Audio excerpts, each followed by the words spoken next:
அன்பார்ந்த சகோதர சகோதரிகள் அனைவருக்கும் இனிய வணக்கம்.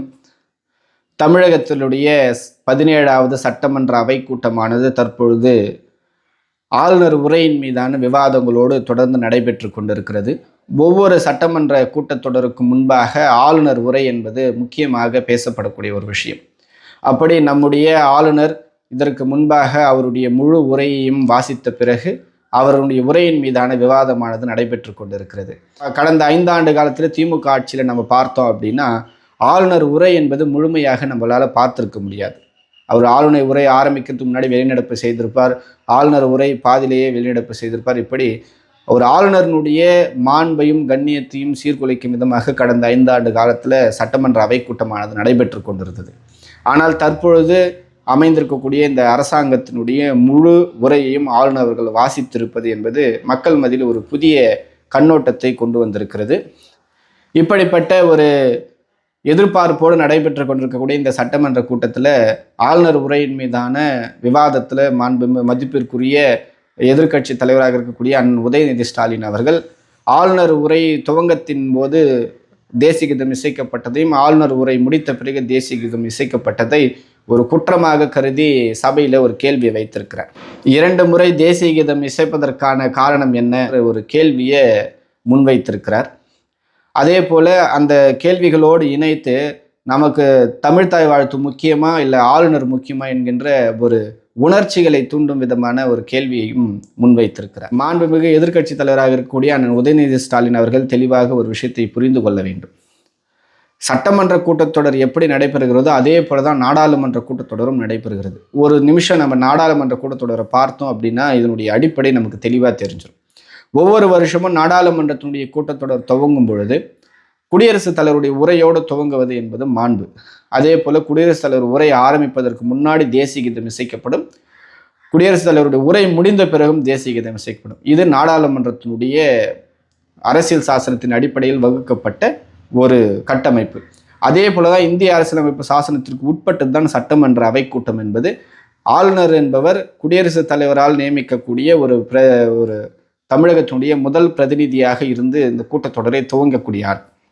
அப்படி ஆளுநர் இந்த உரையை துவங்குகின்ற பொழுது தமிழகத்தினுடைய வாழ்த்தாக தமிழ்த்தாய் வாழ்த்தும் அதன் பிறகு தேசிய கீதம் இசைக்கப்பட்டு ஆளுநர் உரை முடிந்த பிறகு மறுபடியும் தேசிய கீதம் இசைக்கப்படுவது என்பது சட்டமன்றத்தினுடைய மாண்பு வரையறை. இதன் அடிப்படையில் தான் தற்பொழுது நடைபெற்றது என்பதை தற்பொழுது இருக்கக்கூடிய சபாநாயகர் அவர்கள் தெல்ல தெளிவாக எந்த ஒரு புரோட்டோகாலையும் மீறியும் அந்த அவையானது நடைபெறவில்லை, அந்த சட்டத்திட்டத்திற்கு உட்பட்டு தான் நடைபெற்றிருக்கிறது என்பதை தெல்ல தெளிவாக சொல்லியிருக்கிறார். இது எல்லா மக்களுக்கும் தெரிந்த ஒரு விஷயம். ஆனால் கடந்த 5 ஆண்டு காலத்தில் இந்த ஒரு மாண்பையும் சட்டமன்ற அவை கூட்டம் நடைபெறக்கூடிய ஒரு சரியான ஒரு முன்னுதாரணத்தை எடுக்காததுனால தான் அப்பொழுதிருந்த ஆளுநர் வெளிநடப்பு செய்தார். ஆனால் இப்பொழுது சரியான படிக்கு சட்டமன்றம் கூட்டப்பட்டு சரியான முறையில் நடைபெற்றதுனால தற்பொழுது சட்டமன்ற அவை கூட்டமானது முழுசாக கவர்னர் உரையோடு ஆரம்பித்தது. ஆனால் நீங்கள் மக்கள் மத்தியில் மீண்டும் அண்ணா அவர்கள் கூறியது போல தமிழகம் வைத்து செய்யக்கூடிய இந்த அரசியலை மீண்டும் மதிப்பிற்குரிய உதயநிதி ஸ்டாலின் அவர்கள் முன்னெடுத்திருக்கிறார். அப்பொழுது இருந்த முதல்வராக இருந்த அண்ணா அவர்கள் ஆளுநர் அவர்களை பார்த்து ஆட்டுக்கு தாடியும் நாட்டுக்கு கவர்னரும் தேவையில்லை என்கின்ற ஒரு வசனத்தை பேசியிருப்பார். அதையே மறுபடியும் தற்பொழுது இருக்கக்கூடிய உதயநிதி ஸ்டாலின் அண்ணன் அவர்கள் பேசியிருப்பாங்க. நாட்டுக்கு கவர்னர் வேண்டாம் அப்படின்னா ஒவ்வொரு சட்டமன்ற கூட்டத்தொடரை துவங்கி வைக்கக்கூடிய அதிகாரம் கவர்னருக்கு உண்டு.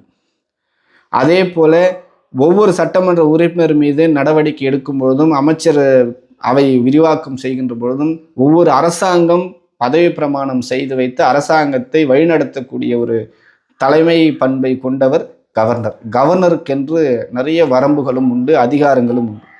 நேரடியாக குடியரசுத் தலைவருடைய நியமனத்தில் இருக்கக்கூடிய ஆளுநர் என்பவர் தமிழகத்தில் முதல் குடிமகனாக விளங்கக்கூடியவர் கவர்னர் தான்.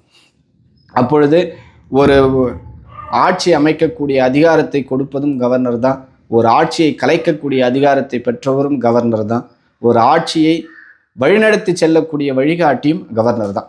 அதனால் ஆளுநர் மீதான உங்களுடைய பார்வை மிகவும் தவறானது.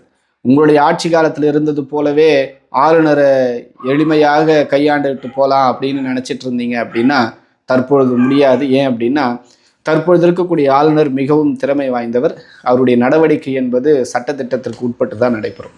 அதனால் ஆளுநர் உரை துவங்கியது சரியாக சட்டமன்றத்தினுடைய அவையினுடைய மாண்பை மீறி எதுவும் நடக்கப்படவில்லை, சரியானபடி தான் நடந்திருக்கு. இந்த அவையினுடைய இந்த சர்ச்சைகளுக்குரிய ஒரு விஷயத்தை தற்போது இருக்கக்கூடிய மாணவர்களும் இளைஞர்களும் தெளிவாக தெரிந்து கொள்ள வேண்டும். ஒரு நாடாளுமன்ற கூட்டத்தொடர் எப்படி நடக்குமோ அதே போல தான் சட்டமன்ற கூட்டத்தொடரும் நடத்தப்பட வேண்டும். அதே போல தான் நடந்திருக்கு என்பதை தமிழக மாணவர்களும் தமிழக இளைஞர்களும் தெள்ள தெளிவாக தெரிந்து கொள்ள வேண்டும் என்பதை இந்த பதிவில் பதிவிட்டுக் கொள்கின்றேன். நன்றி.